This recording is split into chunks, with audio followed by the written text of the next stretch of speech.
Est-ce que vous vous êtes déjà demandé ce que ça faisait de faire un Tour de France? Eh bien, un groupe de cyclistes amateurs le fait actuellement, en faisant chaque étape avant les professionnels. Aujourd'hui, ils font l'étape 4 du Tour de France féminin, de Troyes à Bar-sur-Aube. Allez, c'est parti!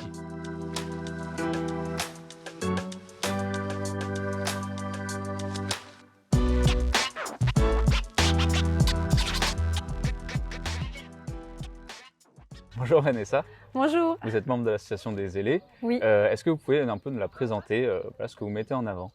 Alors dans l'association des Ailés, en fait, on essaye de présenter, de mettre en avant le sport dans sa mixité et le sport pour tous. Donc ce soit des personnes jeunes, des personnes plus âgées, des personnes en situation de handicap, même du sport pour les femmes et pour les hommes, pour tout le monde. Mais en tout cas, c'est pour encourager le sport en règle générale et pour montrer qu'avec un peu d'entraînement, de préparation, on peut arriver à faire des belles choses et donner les valeurs du sport. En fait. Qu'est-ce que vous pensez, vous personnellement, de la place du sport féminin dans la sphère médiatique française?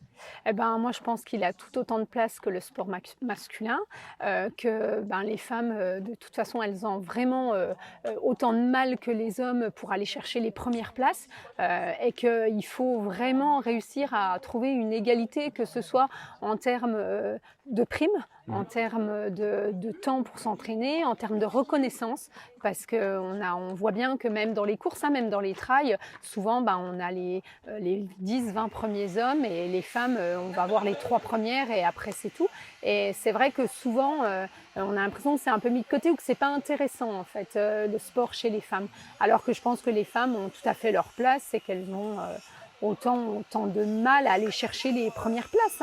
Voilà. Du coup, pour vous, par exemple, le fait que le road foot féminin en ce moment passe sur TF1 et que le Tour de France féminin reprenne cette année, c'est un pas en avant. Ah bah oui, c'est un pas en avant. On sent que quand même il commence à y avoir un peu une reconnaissance et puis un peu aussi un intéressement du public. On voit que le public est intéressé et tant mieux, ça fait chaud au cœur, j'allais dire. Et je pense que toutes les sportives doivent être super contentes quand même aussi, quoi.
Aude, comment s'est passée l'étape d'aujourd'hui?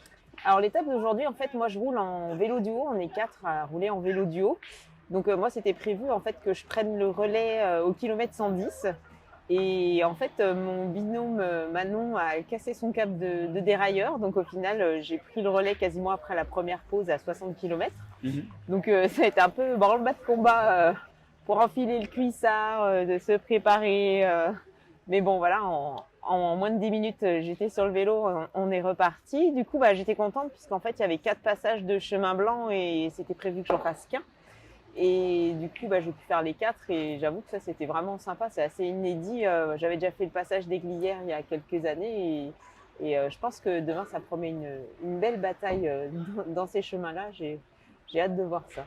Demain, du coup, c'est les professionnels qui feront le même parcours. Voilà. Vu que vous êtes parti en reconnaissance, quel conseil, toi, tu leur donnerais? Ça, c'est une bonne question. Je n'ai pas le niveau pour répondre vraiment à ça, mais en fait, c'est plus des questions qu'on s'est posées en fait à la vitesse à laquelle elles vont arriver dans ces parcours très gravillonneux où il y a des passages avec certaines fois de l'épaisseur vraiment en gravillon et d'autres où c'est plus râpeux mais avec vraiment des gros cailloux qui ressortent et à haute allure. On a une des cyclistes aujourd'hui qui a crevé et finalement ça serait de rouler moins vite, mais en course j'imagine qu'elle ne se pose pas trop cette question-là. Donc je vais pas leur donner comme conseil de rouler moins vite, mais bon voilà, ce serait le conseil qu'on aurait à donner sinon. Donc plus prudemment peut-être. Plus prudemment, oui. À côté des vélos, il y a un minibus qui vous suit. Justement, est-ce que tu peux expliquer aussi qu'est-ce qu'il apporte à l'aventure? Le minibus, c'est notre fil rouge, c'est lui qui transporte nos valises, toute notre logistique pour les ravitaux du midi, comme là on a avec les salades, du salé, parce qu'en fait on mange beaucoup de sucré sur le vélo et d'avoir un peu de frais le midi, c'est vrai que c'est important. Ça nous permet d'avoir les ravitaux plus riches, plus énergétiques. Donc on fait généralement 1 ou 2 ravitaux le matin et pareil l'après-midi.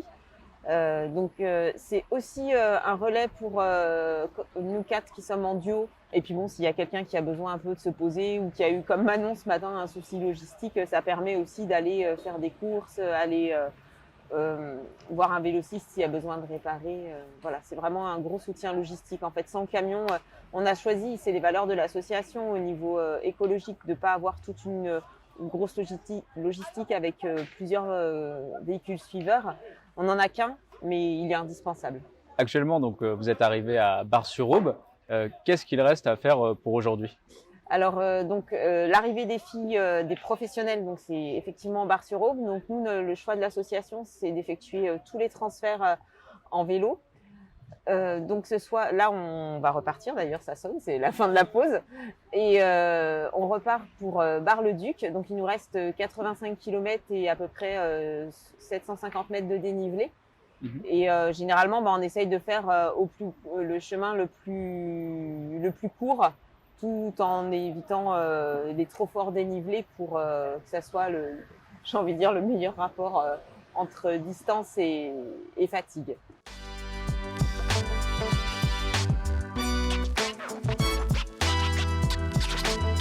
Pour les ailés, l'étape est donc terminée, mais pas la journée de cyclisme puisqu'il leur reste encore à rejoindre Bar-le-Duc, la ville de départ de l'étape 5, à 85 km de là.